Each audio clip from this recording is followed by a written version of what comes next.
All right, welcome into UPod to Win the Game. I am Charles Robinson here with Jori, Epstein, and Frank Schwab.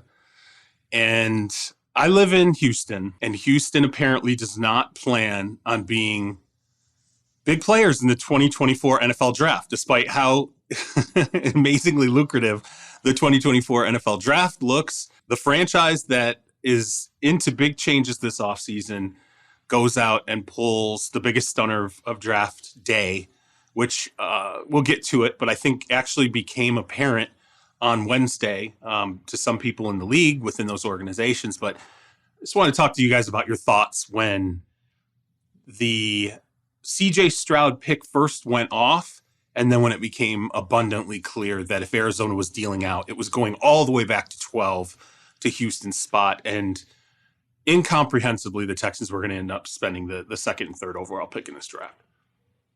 I thought it was so much fun. I mean, I know that C-Rob, you seem to a little bit sense this beforehand, but for me, the savvy of everyone's going, well, they really like a defensive player. Maybe they'll go defense at 2. And it's like, no, if you go quarterback at 2, the value of that number 3 pick goes down. And then you have a better, you have more leverage when you're talking to the Cardinals. So I thought that the order in which they did that, like in retrospect, it makes a lot of sense, but not very many of us were talking about it beforehand. So I thought that was great. And I mean, I mentioned this on the podcast Monday that when I'd reached out to one of the beat writers there, he's like, they're getting a quarterback. The McNairs are not going to keep taking. They want to keep going. And I mean, you talk about a franchise that's ready to go, to get D'Amico in there, to get CJ Stroud in there, and now to get Will Anderson Jr. I mean, what a group.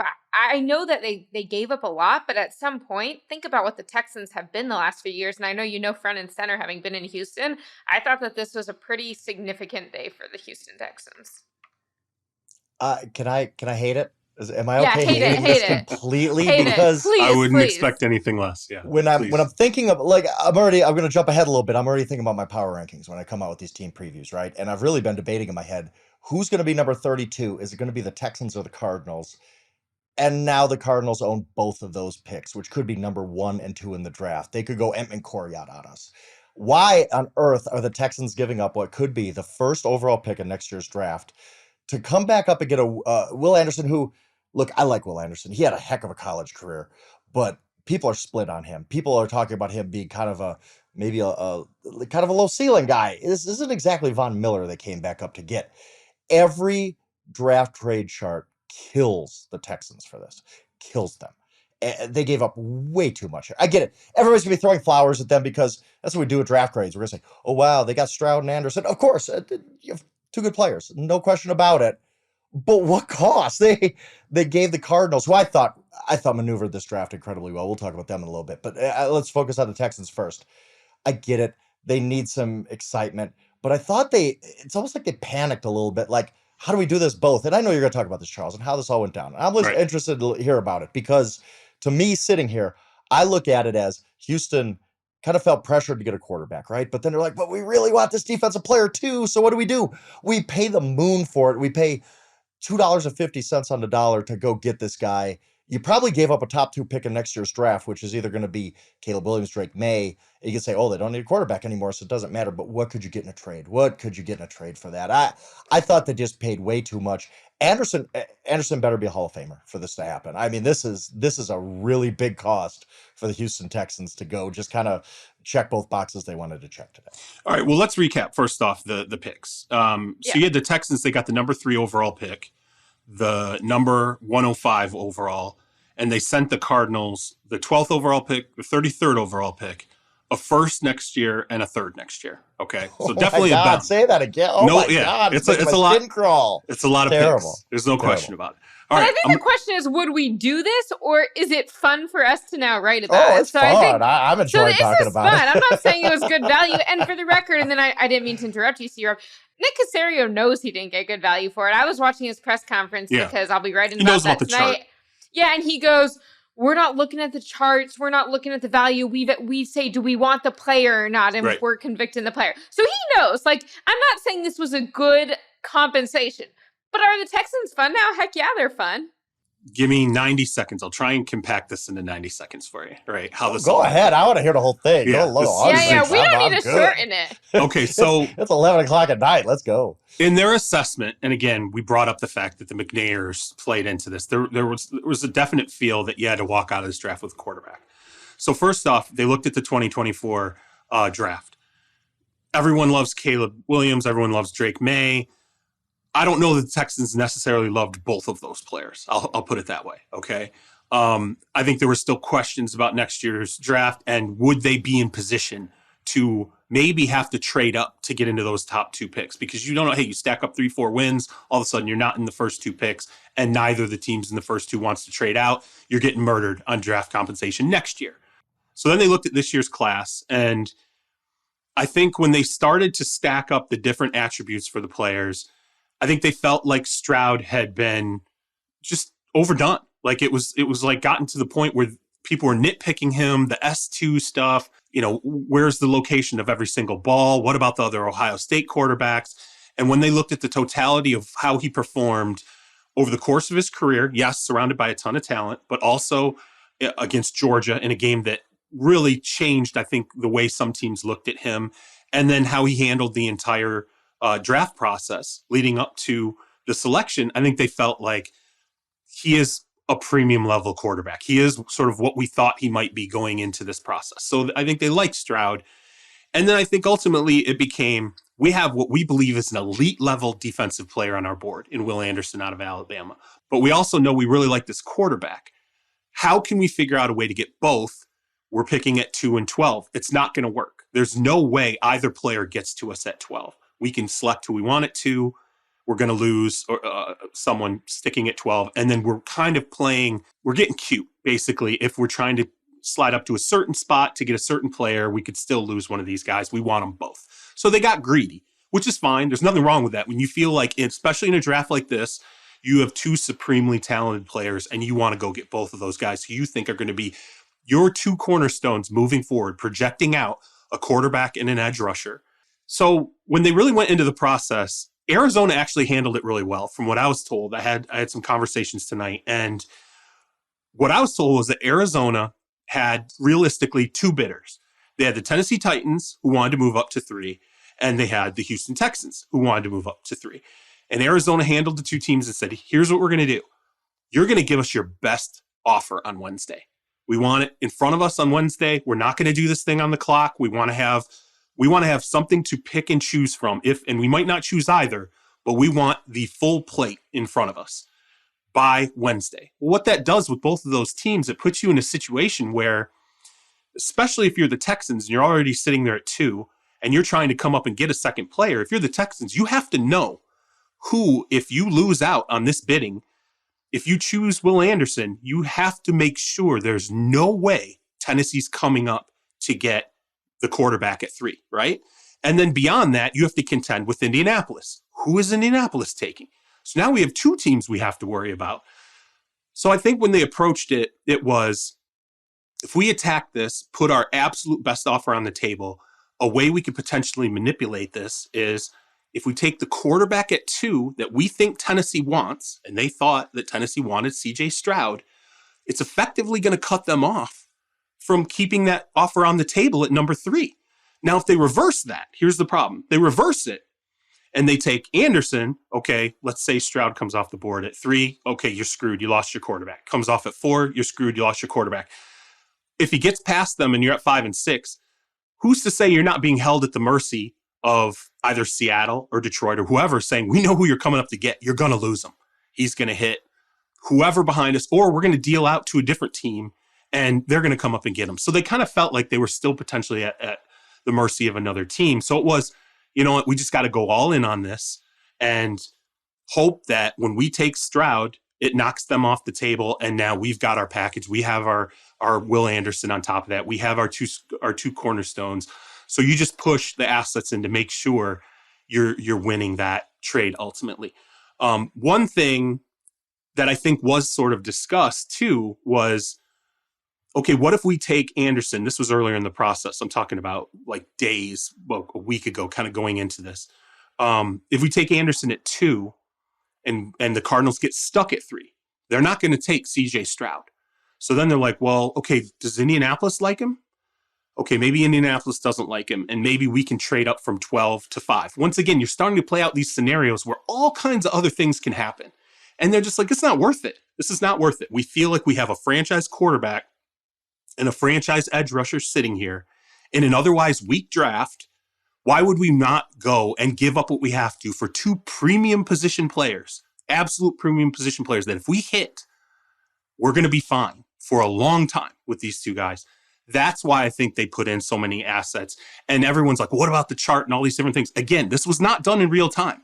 It was, you are given instructions. You put the whole thing on the deal right now, and we'll figure it out. And we're just going to pick one deal, and the other team's going to have to ultimately live with it. In a weird way, Arizona kind of did a good job setting that deadline and pitting them against each other, and then saying, well, someone's going to lose out. Either Tennessee, you're going to walk without a quarterback, or, Houston, you might ultimately get your edge rusher, but if you let the quarterback slide, you could potentially lose them. I think it was played well by Arizona, but I also understand how Houston was approaching it and knowing that if we just take the quarterback at 2, we cut the Titans off at the knees. They're not going to move up in the 3rd spot in that situation. Yeah, that part of it makes sense. I mean, to hear you explain it, everything you say makes sense. And I still can't get over the cost. The cost is so egregious that sometimes Charles, being a big spender, you go to the lot and there's a Ferrari and a Lamborghini. You do want them both, right? But you can only afford one, and you got to let the Lambo go. They don't need Will Anderson. There's going to be a Will Anderson in next year's draft. Okay, when they have a top 3 pick. Okay, in that analogy, though, you, Frank Schwab, are only driving one car at a time, and these guys are not doing the same thing. I get it. It's a bad analogy, but again, it's about And I think for me, what I love about C-Rob's explanation, and C-Rob, you're always so plugged in on this, and I mean, I feel like even in the days leading up, you started to I just think you always seem to have a sense of what's coming. But what I think is important about your explanation is to remember that these draft values, even the mock drafts we're seeing, they're all like, here's what happens in this perfect world where nothing goes crazy. We just saw a draft with 6 trades on trade night in the first round. Right. And I was making a list because I'm like, how many are we at? And it's like the 6 on trade night didn't include the Panthers trading up to 1. It didn't include the Seahawks and Eagles having picks from the past. It didn't include the Lions having the picks from the Rams. It didn't include mixes of the Browns and Texans. And oh, by the way, the Packers and Jets swapped picks. So depending how you're characterizing it, there were like 12 out of order picks in this draft. And so there's just so little that you can depend on being where it's going to be if you wait. And in that regard, I think go be aggressive. There's one other thing that plays into this too, that I think people have to understand about the value. And it is the thing general managers will tell you when they are at their most vulnerable and they're being completely truthful about the jobs that they have done that maybe have not gone so well so far. You get to a point where you're starting to feel like your margin of error is shrinking, and you're going, okay, this is what I'm tasked with. I have to go get a quarterback. I want to go get this elite edge rusher. I want to get these foundational pieces. If I don't do it, if I miss out on the quarterback, if I don't get this person, I'm not going to be here anyway next year. That's a reality. And I think Nick Caserio, when you approach this, you go, okay, well, say I miss out on CJ Stroud. And now I have to answer for why we didn't land the quarterback we wanted, or we had to take a different quarterback that we weren't necessarily thrilled with. Do you think Cal McNair is going to go, yeah, let's run it back. Let's do another year of this. You gambled on an elite edge player and we didn't get our quarterback because of that? And then we had a bad season. They're not going to stay on that merry-go-round forever. So I do think there is an element that enters into your thought process, especially when you're in that general manager seat, where you're starting to go, I might be on my last year here.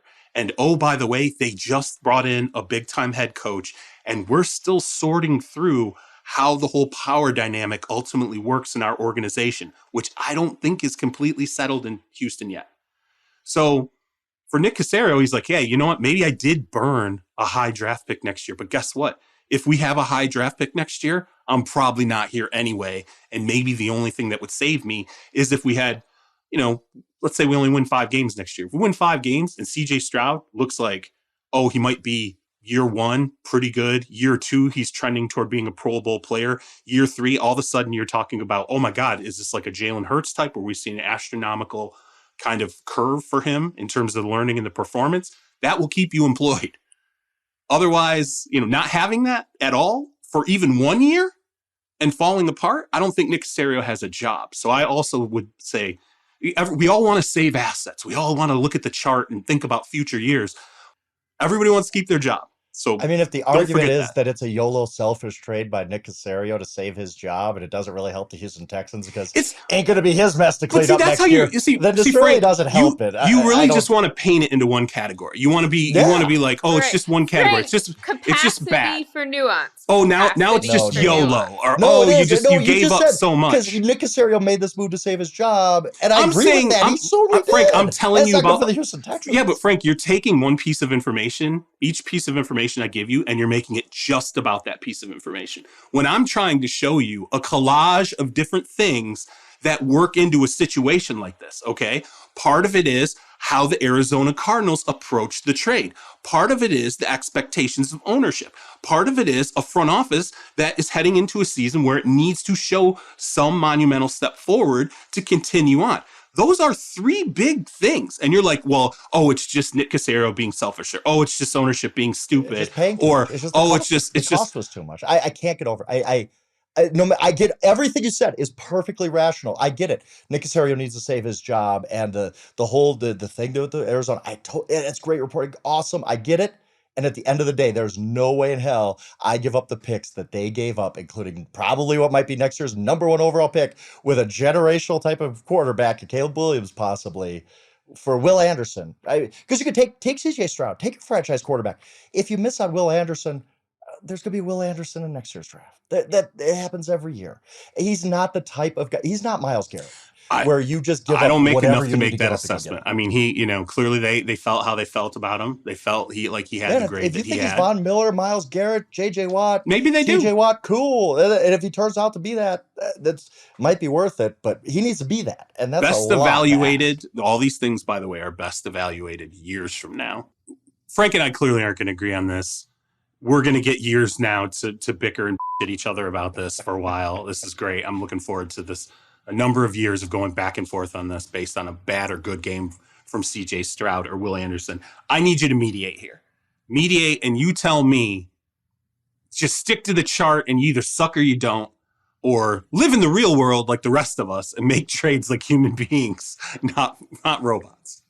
Yeah, I mean, I'm pretty team C-Rob here, and Frank, I still want you to come back on the show with us. I know that we're not usually on together, so I don't want this to be a source of contention that you feel unwelcome when I'm on the show with C-Rob. But I just think that as much as I love the rules and I love structure, at some point, you got to live in real life. And if you just say here's what it says, and here's if you never take a chance, you're not going to get anywhere. And the Texans know what happens when you don't take a chance, when you don't have the excitement. And at some point, you get D'Amico in there, you get CJ in there, you get Will in there.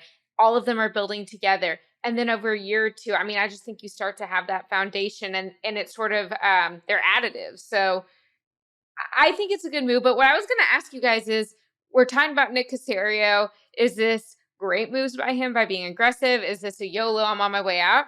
When is he on his way out? What's going on? Because there were all these reports of he's going to be out after this draft. Do we think, both of you, but I know C-Rob, you've been talking to Texans people. At the beginning of the 2023 season, will Nick Caserio be the GM? At the end of the season, will he be the GM? Does he want to stay? Do they want him to stay? What's going on here? Because to have that influx and make moves like this, I'm trying to understand. Well, I think the intent now is, he's going to be here. He came out and he said he was embarrassed to have to address it. But the question you should ask, and everyone should ask, is the where. Why? Okay, so where is this coming from? Is this just, hey, they didn't want to fire him until after the draft was done, so that he's not walking out the door with any proprietary draft information? And the answer I got was, again, this is a power structure situation. It's like when Rand Carthen goes into Tennessee and you ask your question, okay, how does the power dynamic there work now? Sean Payton goes into Denver.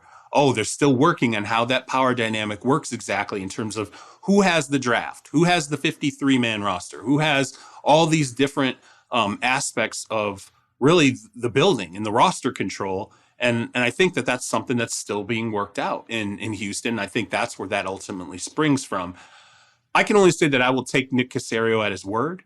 that he intends to be there. I watched the press conference just like you did tonight, and he was very clear about like, hey, I know people are going to talk about the draft chart, but these were two players that it seemed to him, he seemed to indicate really clearly, this is who I wanted. Like, this is who we believe we can build around. I don't know, he's selling it like someone who's going to be there. Now, ownership is ownership, and I will never put it past Cal McNair to do ultimately whatever he feels like he wants to do. Jack Easterby was in that organization for a long time, and I didn't really understand fully what exactly was going on or how that power dynamic worked. So anything's possible, but I would say take Nick at his word, and if he ultimately gets fired in May, that's something we can talk about. So you think that the leaving was about firing, not him wanting to leave? Well, I think we're splitting hairs here about like firing versus wanting to leave. If you get into a situation where, and it always comes up when you have a new head coach comes in, or a new general manager comes in the middle of a head coach. So you had the opposite, like Tennessee, Mike Vrabel stays, Rand Carthen comes in. In Houston, Lovie Smith goes, Nick Caserio stays. And so I think the first question you ask is, how is the power dynamic going to work? In Denver, when Sean Payton comes in, you're bringing him in to do this big job. He's going to have power and gravitas. What does that mean for the existing general manager? That is not always something that's immediately sorted out, okay? Like, it can, especially when the GM's been in place for a while and DeMeco's coming in, they've already done the majority of the work on this draft. So what are you going to do? You're going to come in and be like, well, we're turning it over to DeMeco. Well, okay, but the personnel department and this whole plan, I mean, there's already been a process in place. Here's the information they've collected. Here's the board they've already been working on. We're just going to scrap that? For what? Is that really smart from a time dynamic? And that's just not an easy process to work out. It never has been anywhere, and it's always sticky. And if you want to have a conversation with sources and really run into a wall, the first thing you need to ask, do it in a press conference. Just ask, who has the 53? No one ever wants to answer that question. Sean Payton doesn't want to answer it. Mike Vrabel doesn't want to answer it. I can guarantee you DeMeco Ryans doesn't want to answer it. I would just say that's where all that came from, and I'll choose to believe Nick Caserio until it turns out not to be real. All right, we're going to throw it to our advertisers. We'll come back on the other side and talk about the rest of the draft.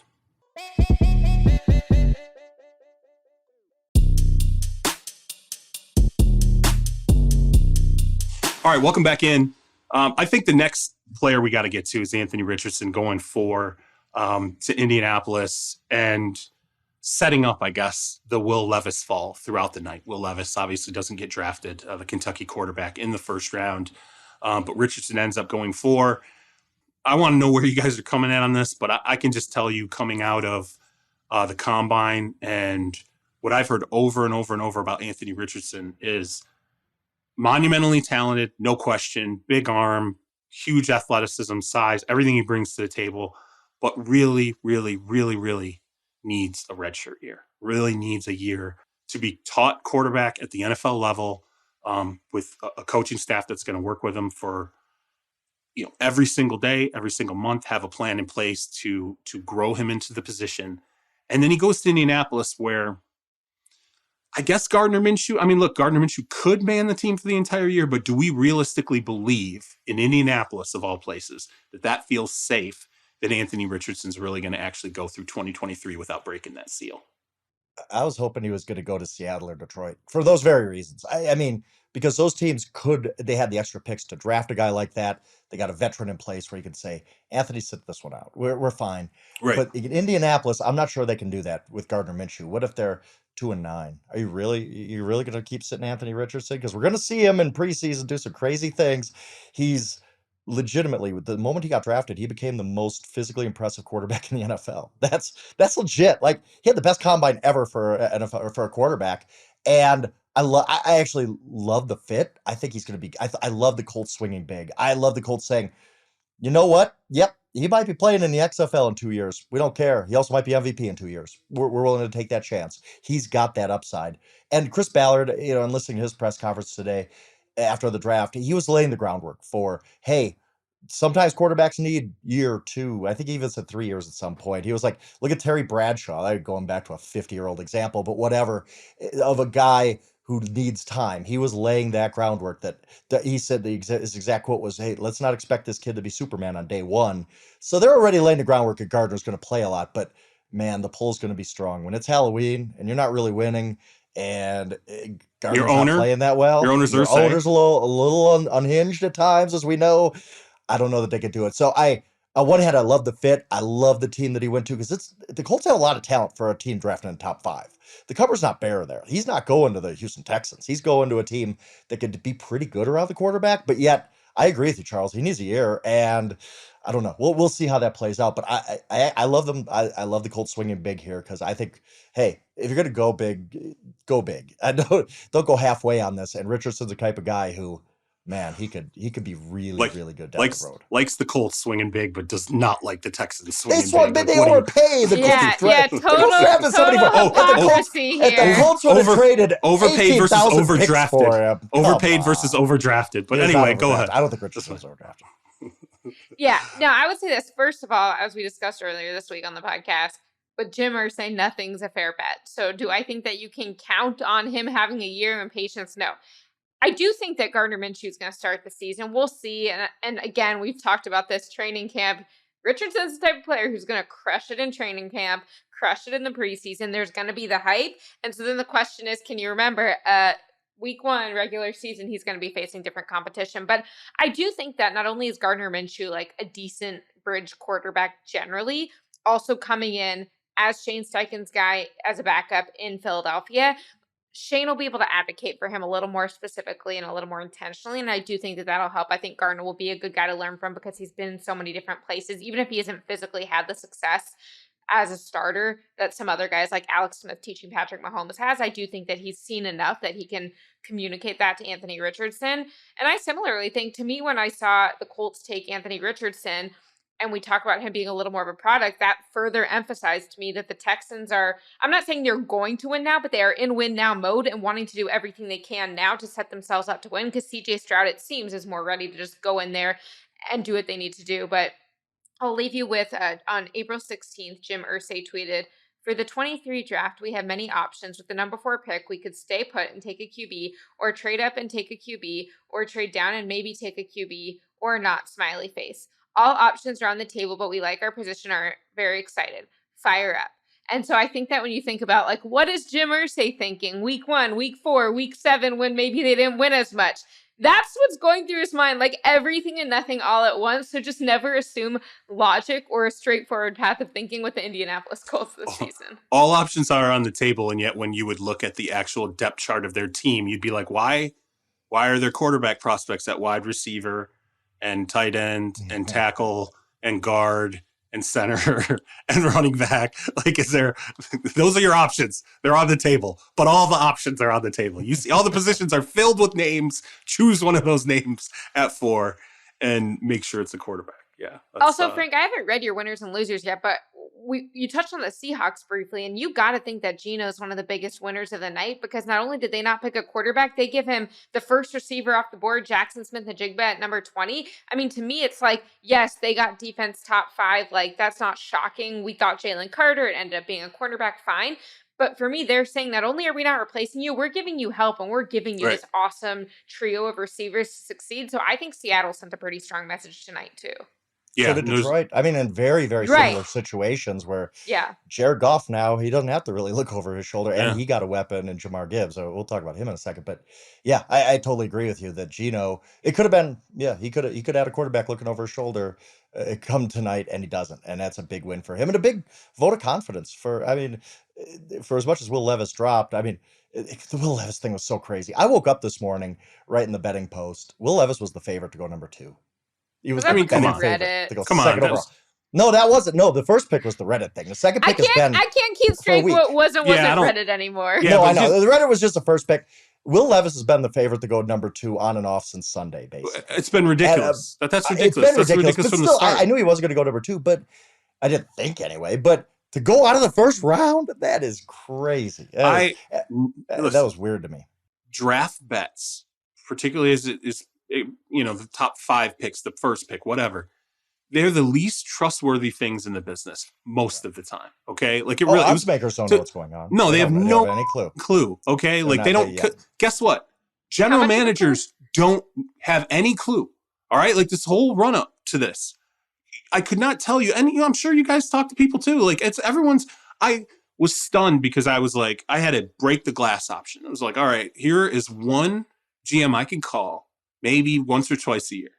And that's it. But this is someone who's always dialed in, always knows what everyone's going to do, and was in that range where they should know the top 10, 12, 14 picks, right? I make that call and they're like, yeah, I know one. That's it. I know one. I don't know anything else. They're like, everything else is heard 15 million different, possibilities. This guy's fallen, this guy's rising. Like it's, this person had a terrible visit in this spot. And like, he was like, I have no clue whatsoever what's going to happen. And when we ultimately decide what we want to do, it's going to end up being on the clock because we don't have the time to sit there and run through what could have been 15 to 20 different scenarios about how the picks in front of us could have played out. And for odds makers to profess that they know who the number 2 pick was going to be. And it's hilarious that they thought it was Levis because I never heard Levis's name ever connected to Houston in any meaningful way whatsoever. Yet that's the guy that was supposed to be the realistic number 2 pick. The Reddit post aside was dumb. Round? Did you think he'd fall out of the first round? No, I did not. I did not think he would fall out of the first round. That to me is stunning. I talked about this before. I did not like when you would talk to teams about Levis and they would go, okay, well, let's look at the body type comp. Let's look at realistically how his final season went at Kentucky when, look, he lost some talent around him. He didn't have an NFL caliber offensive coordinator leading him. What were the traits that he started to put on film? I'm still stunned and I still don't really have a realistic answer for why exactly that happened. I think the social media stuff, unfortunately, kind of rubbed people the wrong way. In some teams, they're like, he kind of seems like a little bit of a weird guy or kind of self-obsessed because he's taking pictures of himself in front of the mirror and posting them on social media, the banana thing, all this difference, the mayo in my coffee. Like one guy, I think it was really good. He had kind of a good comparison is he said, sometimes you have these quarterbacks that their personalities get attached in a negative way to being just sort of a different person. And how is that person going to like lead in your locker room?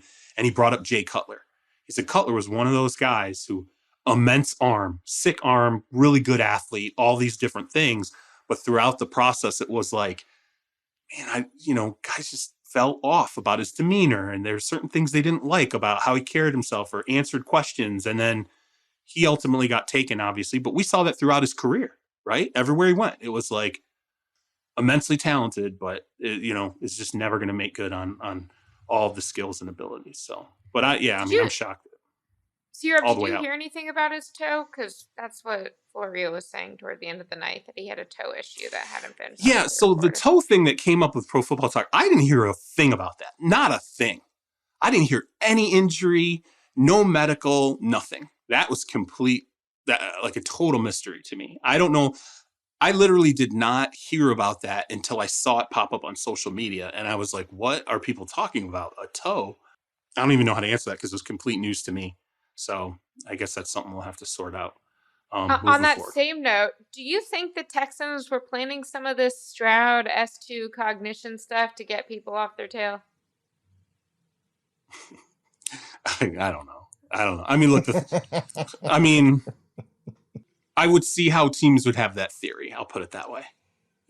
Like if, given what exactly the move was that was trying to be pulled, when I called teams about the initial news that was put out there, oh, he scored in the 18th percentile. And I started calling teams and asking, no one would tell me the exact percentile. And I kind of got this argument about there's different ways to kind of read exactly what you're looking at, the data that you're looking at. It's not just like one straight shot test and, this is what your score is. What I heard was it was bad. Okay. And, it was like hey, that's a concern. And what it ended up snowballing into was we should probably ask him to take it again because look, it's concerning enough that now we're raising the question of what were the conditions of the test? Like, when did he take it? What was going on? Was he pinched for time? Did he just come in, off of a flight? Like, what are, just like, what time did he take? It was weird. Like, all these things. I heard he took it a second time. It was nowhere near as bad as the first. But I also heard that not every team in the league was privy to that second round of testing. I don't know if that's true or not. That's just what I heard. How that pertains to the Texans, I don't know. I have no idea. I mean, I don't. If it was me, Texans had him take it another time and tell nobody but them was guaranteed Look, that if they it was- would draft him if at it- number 2. if it was me and I was dirty, like if we're talking about like the old school, like, hey, we're gonna hide guys during interviews at the Senior Bowl so nobody can talk to them. We're gonna pull every dirty trick in the book.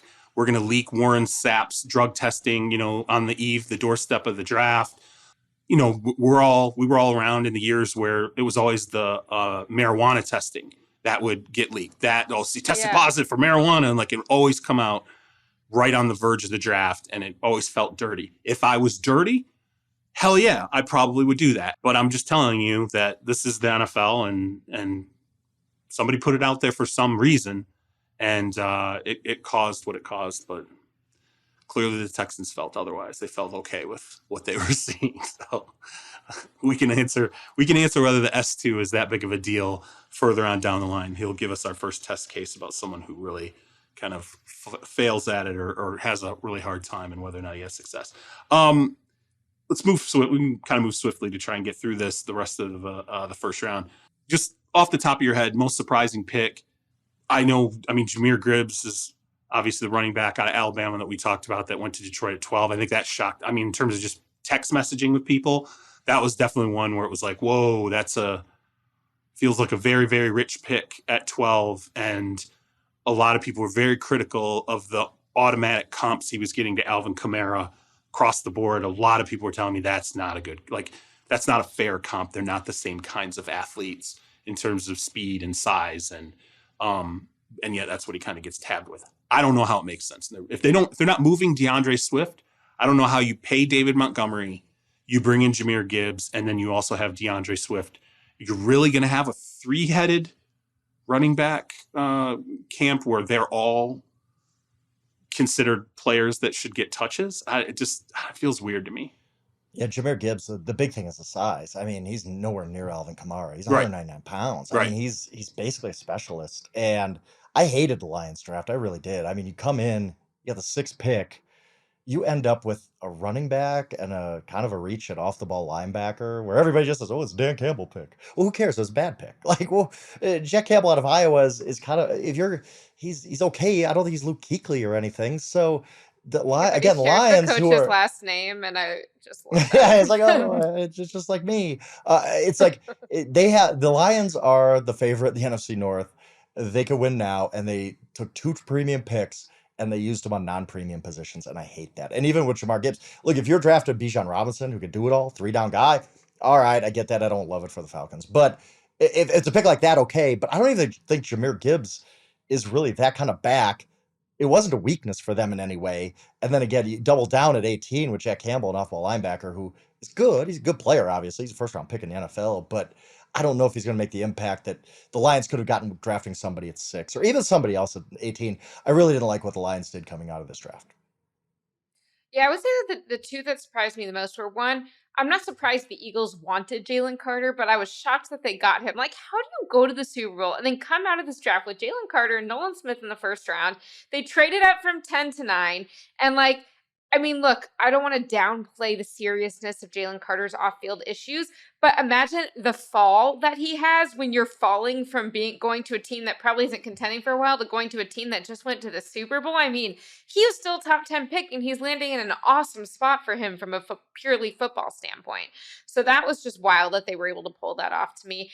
The other one to me was that the Cardinals, I was not surprised that they traded out a 3. I think we saw that coming, but I did not see them coming back up at 6 and getting Harris Johnson, the Ohio State offensive tackle. And to me, I would say a couple things. One, I think it was smart. Like, we can get back into the draft value of what they have in 2024 versus now, but in terms of what they gave up versus what they got. But I think there was some reports circulating before the draft that Kyler Murray really likes Paris Johnson. Are they going to get him? And so I think that this was how much do they care what Kyler Murray really likes test, and it Right. appears they care. And it Right. appears that whether or not Kyler's healthy this year, I mean, look, you got your guy for 5 years under contract. They want to protect him. And I think that's smart. I just think that we saw a lot of investment in this first round of the draft on both sides of the trenches at the line of scrimmage. And I think that that's becoming increasingly important in today's game. And as much as you can say it's a finesse game, you got the passing game, et cetera, like you need to win at the line of scrimmage. And I think that a lot of teams really showed how much they cared about that, trading up to get guys on the line. Yeah, I mean, look, the Eagles first and foremost, Nolan Smith. You've got Hassan Reddick. That's the comp, right? So you're like, okay, we got one guy. Let's go get the other guy who now can learn how to be what that guy is on this level. At the end of the draft, I mean, you could just see like across the league, people are sitting there and they're like, this is just theft. Like, it's ridiculous that this team of all teams is the one that's ultimately ending up with them. The Jalen Carter thing, I think, was interesting because some teams started to attach Howie Roseman and the Eagles to him at 10. It's right after Drew Rosenhaus came out, the agent Drew Rosenhaus, who's Jalen's agent, said, look, top 10. So people are like, okay, well, top 10. So who's 10? So it's probably 10. That's the Eagles.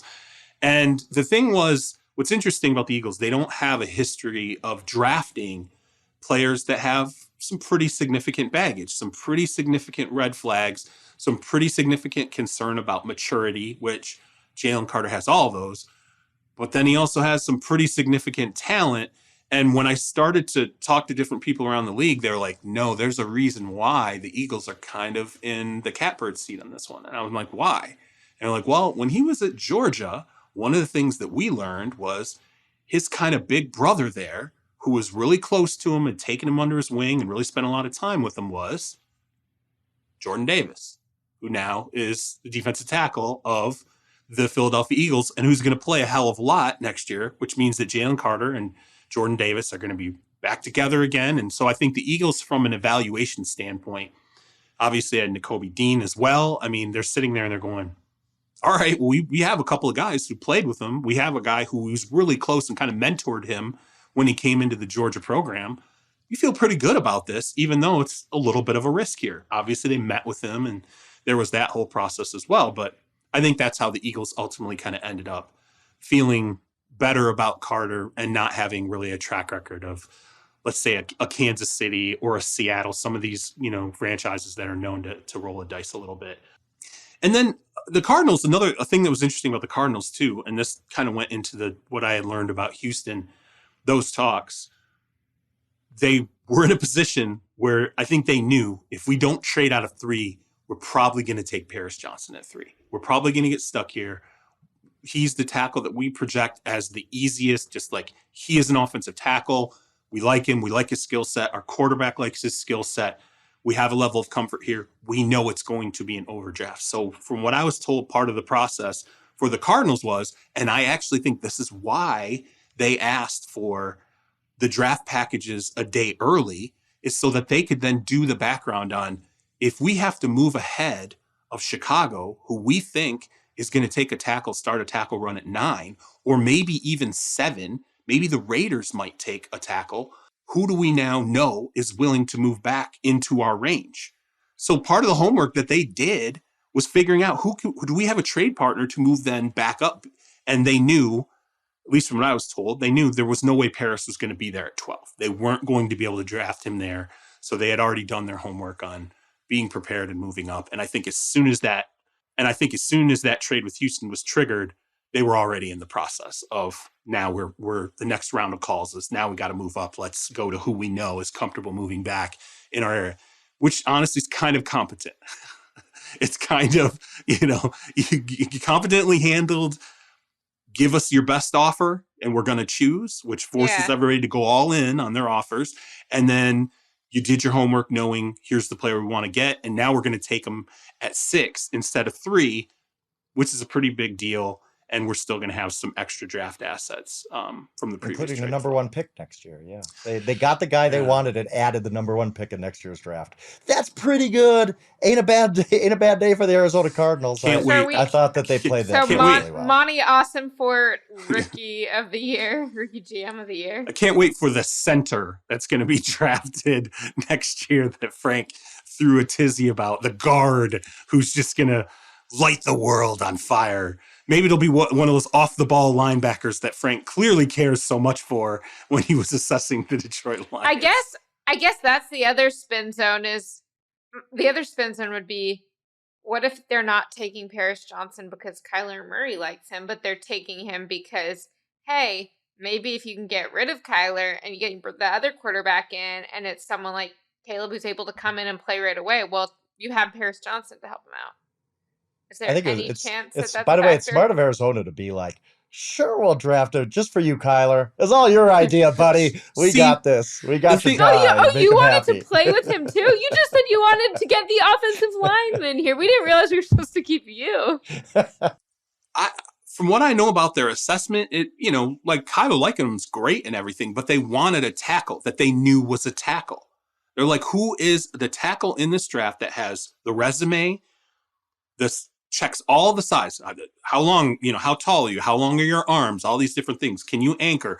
Have you played Power 5 teams? Can we see you in playoff games?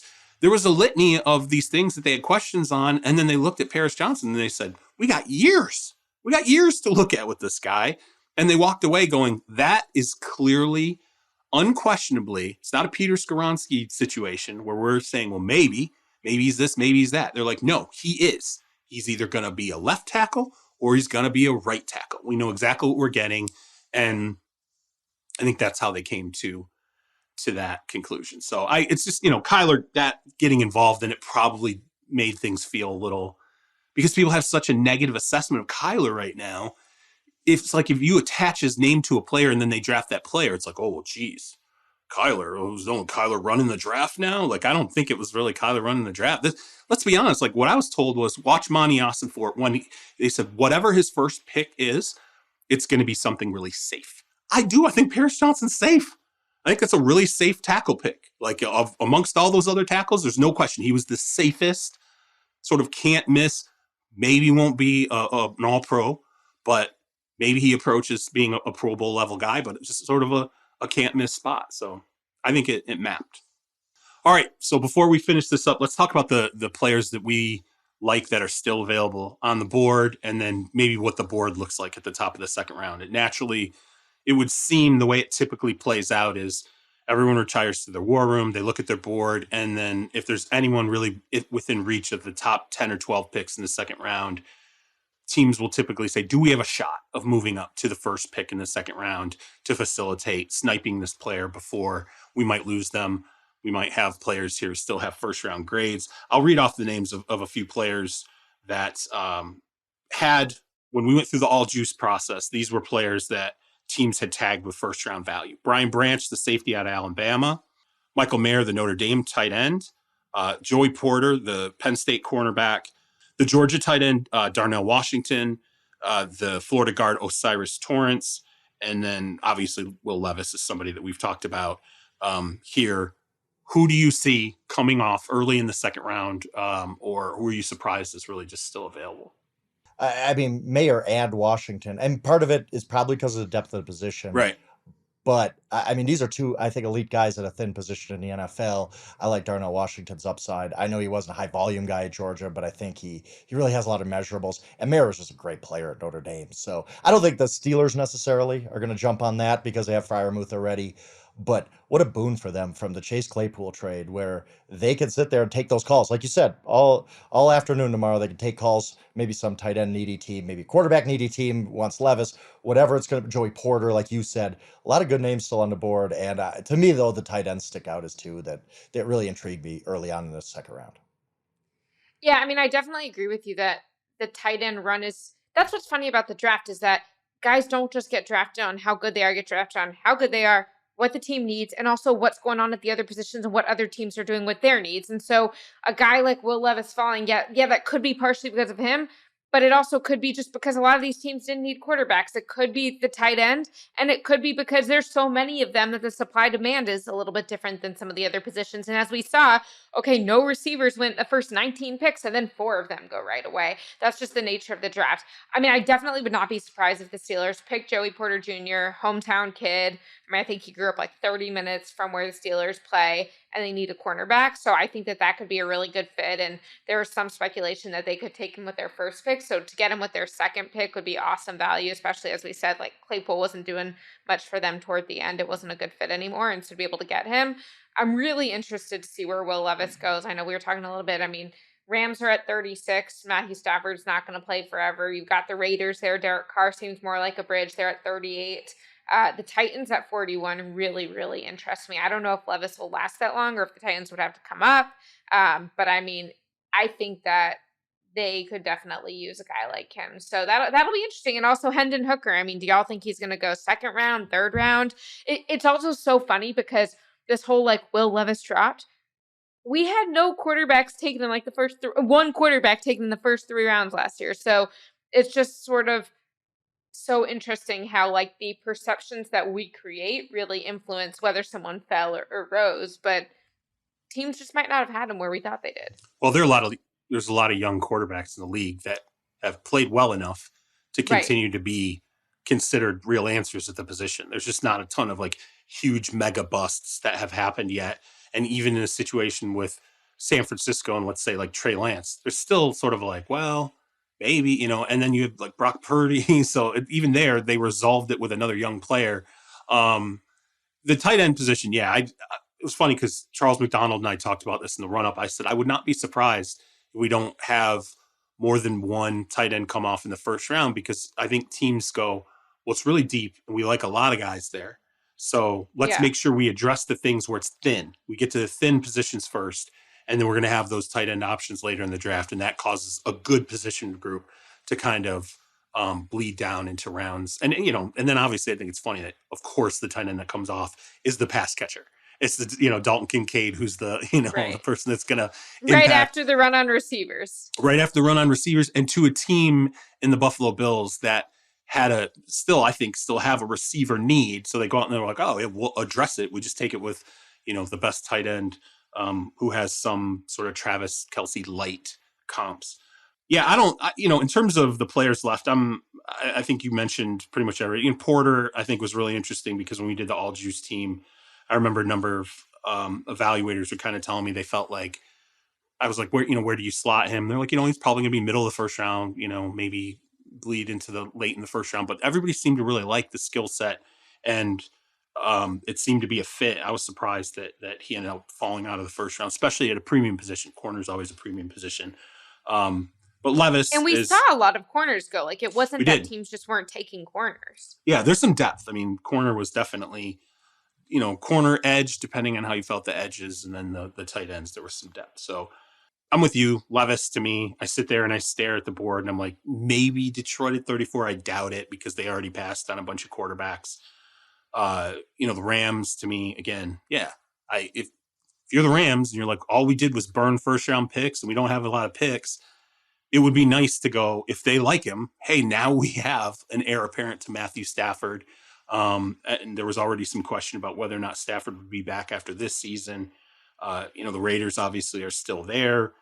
The Titans, there's value to be had if you are in the Will Levis market. It's just what other teams are actually there. Or is this going to be like a Deshaun Kaiser situation where I remember when Kaiser fell out of the first round that year, we did a draft show and we all talked about, well, somebody's going to come up and get Kaiser.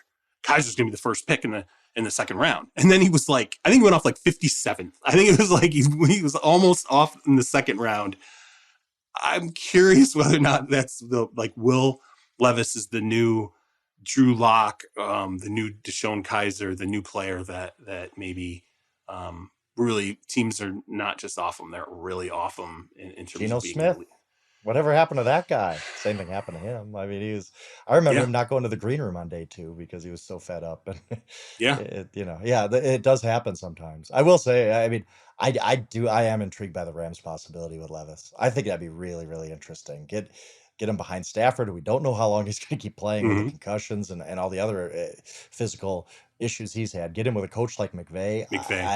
If I'm Will Levis, I'm really hoping I land with the Rams because I think that's a perfect landing spot to start his career.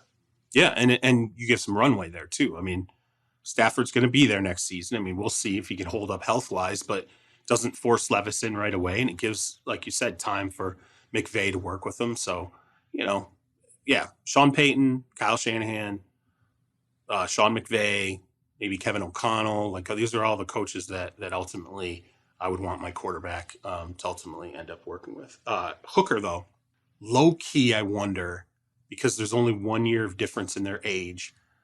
I wonder if there's any shot that Hooker ends up going ahead of Levis, which he should not, based on the offense that he ran in college, was so jacked up, and the fact that he's coming off of a knee injury.